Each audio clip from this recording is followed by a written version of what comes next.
mettre aux voix l'article 45 bis qui fait l'objet d'un scrutin public.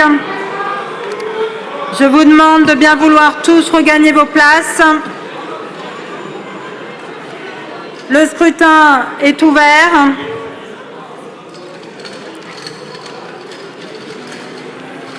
Le scrutin est clos.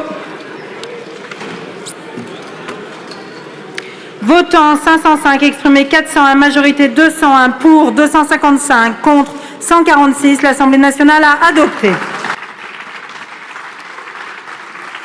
Je vous propose de faire une petite pause de 10 minutes et on reprend donc à 40. Donc pour le Rassemblement national, Madame la Présidente Marine Le Pen. De l'assurance de ne pas retourner devant les électeurs. Renaissance est contre la suspension, ils vont voter pour. LFI est pour, ils vont voter contre. Les communistes sont pour, ils vont voter contre ou peut-être s'abstenir. LR est contre, ils vont voter pour. C'est cela qui abaisse la politique. C'est cela que refuse le Rassemblement national. Alors, chers collègues, nous serons quant à nous peut-être les seuls à être cohérents. Nous allons voter pour suspendre en attendant son abrogation, la réforme Borne, injuste socialement, inefficace économiquement. Oui, merci Madame la Présidente. Au titre de l'article 100 sur la bonne tenue de nos débats, Madame Rousseau, est-ce que... Suspendre la réforme des retraites, c'est bien sûr permettre à 3,5 millions de femmes et d'hommes à qui l'on pense de partir 3 mois plus tôt en retraite. Et ça compte, c'est sérieux, quand aujourd'hui trop de Françaises et de Français ont besoin de ralentir leur vie, car les corps et les esprits sont fatigués.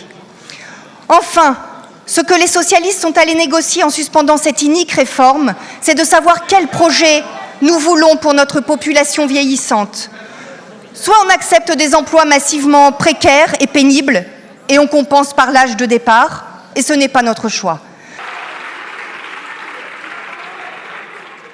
Le groupe socialiste et apparenté votera pour suspendre la réforme des retraites et donner une perspective de nouveau contrat social aux Français. Le bonheur commun viendra de là. La parole est à présent à Madame la Présidente Mathilde Panot pour le groupe La France Insoumise. Nous voterons contre le décalage de la retraite à 64 ans, car nous n'en acceptons pas le principe. Nous n'acceptons pas que 15 000 personnes supplémentaires meurent chaque année avant d'avoir vu un seul jour de leur retraite. Nous n'acceptons pas que les femmes soient les grandes perdantes alors qu'elles se demandent déjà comment tenir jusqu'à 67 ans avec la décote.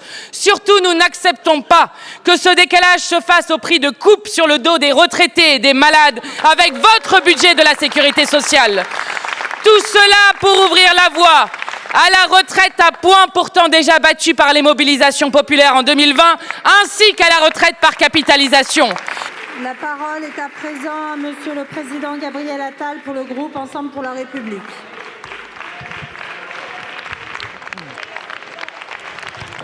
Nous l'avons porté, nous l'avons défendu de toutes nos forces, et pourtant aujourd'hui, mon groupe s'abstiendra.